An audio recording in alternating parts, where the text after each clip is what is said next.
Deputy नज़ीर अहमद ने जो लिखा है, फहमीदा और मझली बेटी हमीदा की गुफ्तगू। तो नज़ीर अहमद के मुतालिक हम जानते हैं कि उनके हालात ज़िंदगी क्या हैं। डिप्टी नज़ीर अहमद, पैदाइश 6 दिसंबर 1836, बस्ती कोरीटर, परगना अफजलगढ़, ज़िला बिजनौर। वालिद सआदत अली। आपका नसबी सिलसिला एक बुज़ुर्ग अब्दुल गफ़ूर से मिलता है। नाना काजी ग़ुलाम अली शाह। इब्तदाई तालीम गांव के मकतब में। अरबी फ़ारसी की तालीम अपने वालिद सआदत अली से। फिर अरबी की तालीम मौलवी नसरुल्लाह से। असरी आला तालीम प्रिंसिपल कारगिल के तवस्सुत से 1845 ईस्वी में दिल्ली कॉलेज में। शादी मौलवी अब्दुल खालिक की पोती से। मुलाजमत टेम्पुल साहिब पंजाब में मुअल्लिम। तनख्वाह 40 रुपये महीना। फिर कानपुर में मदारिस के डिप्टी इंस्पेक्टर। इंतकाल 1910 ईस्वी फालिज के असर से। तसानीफ मिरातुल उरूस, अशात 1869 ईस्वी में। नबातुन नाश, अशात 1872 ईस्वी में। तौबतुन नसूह, अशात 1877 ईस्वी में। फसाना मुब्तला, अशात 1885 ईस्वी में। इब्नुल वक्त, सने अशात इसमें नहीं है।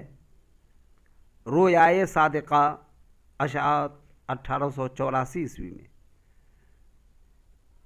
आप 74 साल की उम्र पाई। अब फिर एक बार समात कीजिए।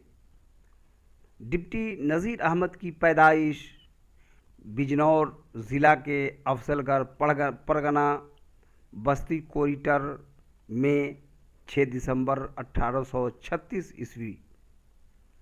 आपके वालिद हैं जनाब सआदत अली।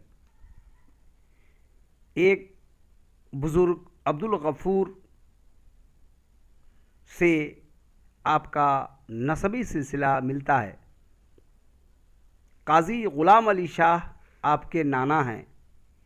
इब्तदाई तालीम गांव के मकतब में होती है।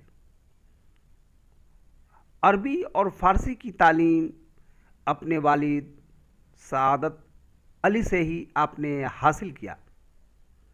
फिर आपने अरबी की तालीम हासिल की मौलवी नसरुल्लाह से। दीनी तालीम से फ़राग़त होने के बाद आप असरी तालीम की तरफ मुतवज्जह हुए और प्रिंसिपल कारगिल के तवस्सुत से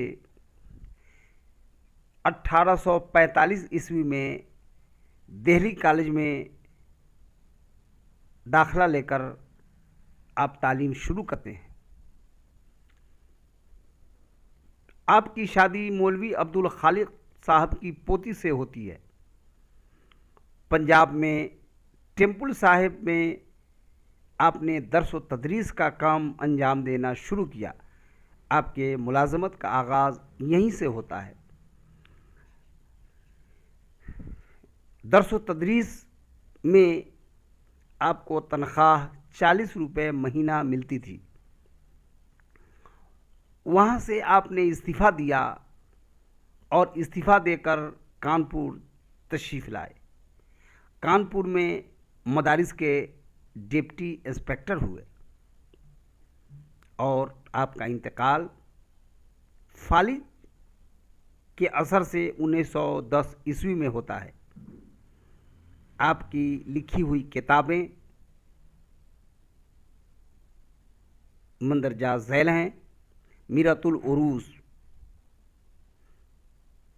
जो 1869 में अशात होती है।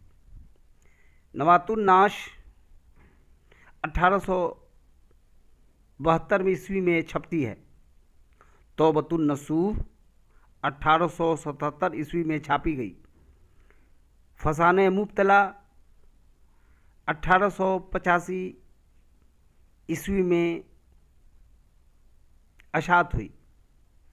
इब्नुल वक्त के साले अशात नहीं है। एक किताब है आपकी रोयाए सादिका जो 1884 ईस्वी में अशात होती है। आपने ज़िंदगी पाई है 74 साल की और आपने अपनी बच्चियों की इस्लाह के लिए कई किताबें लिखी। उस वक्त नावल लिखने का रिवाज नहीं था, लेकिन उसी ज़माना में थोड़े ही अरसे के बाद जब इसकी दर्जाबंदी होने लगी और नावल का फ़रोग़ होने लगा, तो आपके ज़रिए लिखी गई कहानियों को, लिखे गए किस्से को नावल के ज़ुमरे में रखा गया और इस तरह आपकी किताब तौबतुन नसूह को नावल में शामिल किया गया। तो ये हालात ज़िंदगी रही डिप्टी नज़ीर अहमद की। अब आप उनकी किताब तौबतुन नसूह का ये इक़्तिबास फ़हमीदा और मजली बेटी हमीदा की गुफ्तगू का ख़ुलासा समाअत कीजिए। ज़ेरे निसाब इक़्तिबास डिप्टी नज़ीर अहमद के नावल तौबतुन नसूह से माख़ूज़ है, जिसका मकसद इस्लाह है। अपने बच्चों के इस्लाह और अखलाक़ी तालीम के मकसद से उन्होंने चंद इस्लाही कहानियाँ लिखीं, जो आगे चलकर उर्दू नावल के फ़रोग़ के लिए कीमती सरमाया साबित हुआ। जिस वक्त नज़ीर अहमद ने यह किस्से लिखे, उस वक्त नावल का फ़रोग़ नहीं हो पाया था। बाद में उसे नावल के ज़ुमरे में शामिल किया गया। नावल तौबतुन नसूह से माख़ूज़ यह इक़्तिबास नसूह की बीवी फ़हमीदा और मजली बेटी हमीदा की आपसी गुफ्तगू पर मुश्तमल है, जिसमें दीनी तालीम व तरबियत को गुफ्तगू का मौजू बनाया गया है, जिसका अहम मकसद उसका ज़हनी इस्लाह करना है और उनकी ज़हन साजी करना है, ताकि उनमें दीनी समझ और शऊर पैदा हो। इस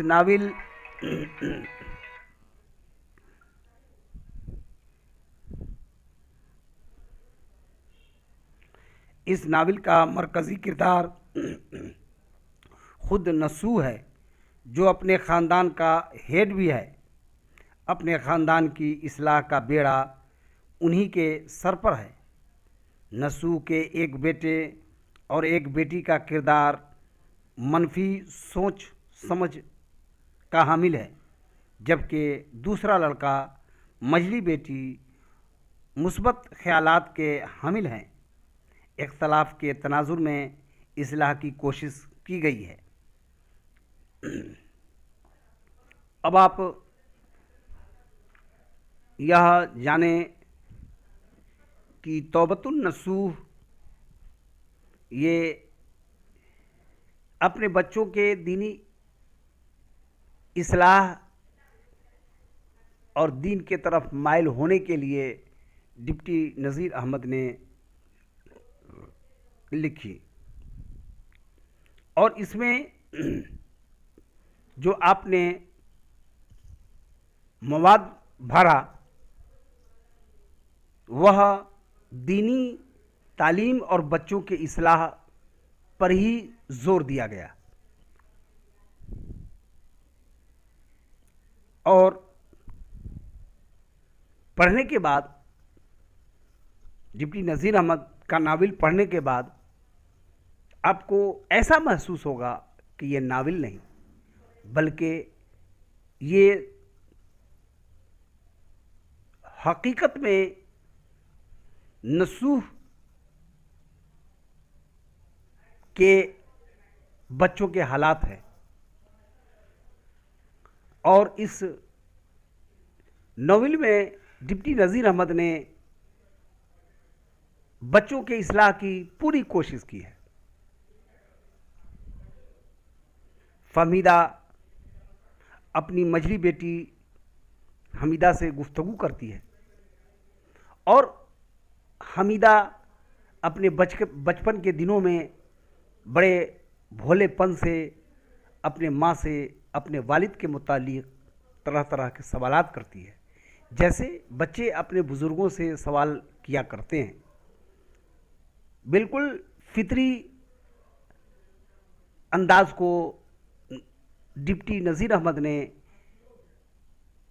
अपनाया है और हमीदा की गुफ्तगू से यह पता चलता है कि उसके वालिद का नमाज पढ़ना और नमाज में उठना बैठना होता है, इसके मकासद क्या हैं और इसकी वजह क्या है। बच्चे के अंदर ये तजस्सुस आज से है और इस तजस्सुस को वह समझना चाहती है और इसके लिए अपने माँ से तरह तरह के सवाल करती है। उसकी माँ फहमीदा भी बड़े प्यार से अपनी बेटी को बताती है, उकताती नहीं है। यानी नसूह भी अपने बच्चों की इस्लाह चाहते हैं और उनकी बीवी फहमीदा भी अपने बच्चों की इस्लाह चाहती हैं। तो इस तरीके से माँ और बाप दोनों मिलकर अपने बच्चों की इस्लाह करना चाहते हैं। लिहाजा इस नॉवेल का जो रंगो आहंग है वो बहुत अच्छा है। हर पहलू से ये नॉवेल मुआशरे में कद्र की निगाह से देखा जाने वाला है। अब आप इसको दोबारा तिबारा पढ़ने की कोशिश करें और ये भी जानें कि यह एक सामाजिक और मुआशरती नावल है और इसमें इस्लाह का हर लिहाज से ख्याल किया गया है और अपने बच्चों को भी इसी तरह के नावल पढ़ने को देना चाहिए ताकि बच्चों के अंदर शुरू से ही इस्लाह होती चली जाए। बच्चे का ज़हन अगर